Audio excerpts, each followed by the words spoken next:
Welcome to Talk Tickers. Today, we're digging into KKR Real Estate Finance Trust, or KREF. And boy, their latest quarter was a strange one. On the surface, the numbers looked bad, but the story underneath, well, that's a whole lot more interesting. So let's just jump right into the big puzzle. KREF reported a distributable earnings loss of 3 cents a share. Now, Wall Street was expecting a profit of 7 cents.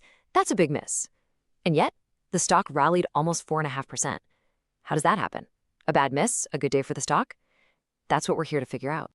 Okay, here are the numbers in black and white. You can see standard GAAP earnings were actually positive, but the number that really matters for a company like this, the one that shows the cash they have to actually pay you dividends, that's distributable EPS. And yeah, that was negative. Revenue is a little light too, but look over here. Two numbers are giving us some serious clues. Book value per share barely budged, and they kept that 25-cent dividend. Keep those in mind.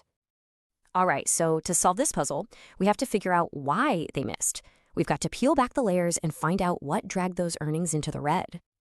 And there it is, the culprit. Almost the entire miss boils down to this one thing, a $14.4 million loss. And it all came from one single problem property in Raleigh that they finally got off their books. This wasn't some new, scary surprise. It was management doing a little house cleaning. So that big $14 million cleanup job is exactly what pushed their earnings down to that negative 3-cent number. It's a one-time thing. You know, if you mentally pull that charge out of the equation, the core business actually looks pretty solid. So that brings us back to the big question, right?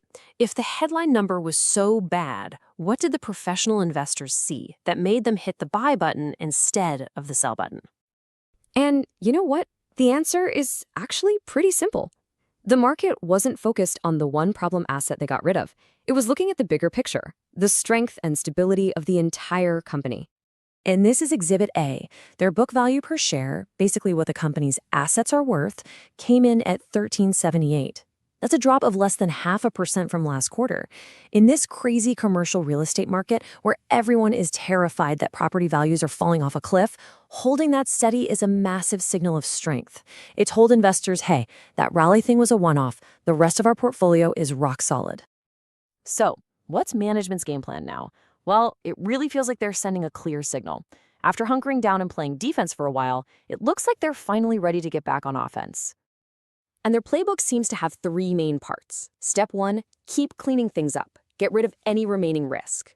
Step 2, get smarter with their money by lowering their borrowing costs. And Step 3, this is the exciting part, start planting the seeds for future growth by making new loans again. And here's what that de-risking actually looks like. First, they took care of that Raleigh problem we talked about. Second, they're sitting on a huge cash cushion, over $160 million, just in case things get bumpy. And third, and this is super important, most of their financing is non-mark-to-market. All that means is their lenders can't just panic and force them to sell good assets at bad prices. It's like building a financial fortress, and investors absolutely love to see it. They're also getting way smarter on the money side of things. They just renegotiated one of their biggest loans, locking in better terms. The bottom line for you and me, they're going to be paying less in interest from now on, which means more profit can fall to the bottom line. It's just plain good management. Okay, and here's where we start to see that pivot to offense. Management says they've got a pipeline of over $400 million in new deals for next quarter. They're even expanding overseas with their first loan in Europe. And get this, by 2026, they expect to get over $1.5 billion back as old loans get paid off. That is a massive war chest of cash that they can put back to work in new profitable deals. So let's put it all together. Time for the next call. Where do we think KREF is headed from here? All right, for next quarter, we're expecting to return to profitability. That big one-time charge is in the rearview mirror. We see some cautious upside for the stock, somewhere in the 950 to 1050 range. All of this leads us to a market perform rating. Look, they're doing all the right things, but a full-blown turnaround story takes time to unfold. So the whole story for KREF right now is about this transition. They've moved out of the emergency room, stopping the bleeding, and now they're getting ready to deploy capital and grow again. You can see the progress for sure, but the job's not quite done yet. Okay, just one last thing before we wrap this up. And you know the drill, a very clear reminder that none of this is financial advice. With that said, here's an interesting trade idea some of the pros might consider. It's all about capturing that nice dividend yield. You'd go long KREF, but at the same time, you'd short a big real estate ETF like VNQ. Why? Well, you're trying to separate KREF's specific comeback story from all the noise and risk in the broader real estate market. It's basically a bet that says, I'm not sure about the whole market, but I think this company is getting its act together. And one more time, just for good measure, this is not financial advice. Always do your own research. Thanks for tuning into this explainer.